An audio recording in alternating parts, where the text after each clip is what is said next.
Mahigit 1,700 pamilya ang nawala ng bahay sa magkahiwalay na sunog sa Maynila at Mandaluyong.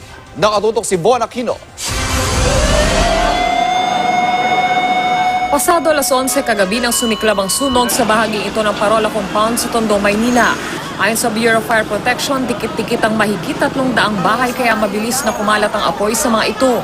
Ang mga residente kanya-kanyang hakot ng gamit. May nagsabi sa amin sa likod na sunog. Sabi nung anak ko, ano yun, huwag ka magbibiro, may sunog, may sunog. The challenge that we're confronting is of course yung supply of water, that we are confronted with the problem of traffic. Tinatayang nasa 700 pamilya ang nawalan ng bahay sa sunog na naapulang mag-aalas 6:30 na ng umaga kanina. Still under investigation, but the most common cause of fire is primarily electrical in nature. No? Yan naman ang madalas na pinagagawa, kaya yung mga iniiwang pinaglutuan. Inaalam pa ang halaga ng mga napinsalang ari-arian.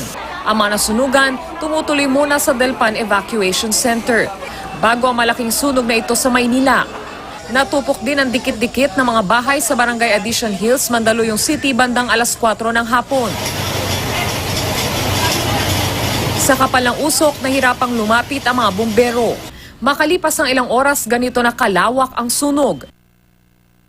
Nasa 300 hanggang 400 bahay ang natupok. Pasado alas 8 na ng gabi nang ideklara itong under control. 5 ang sugatan, kabilang ang batang 4 na taong gulang na nagtamo ng first degree burn.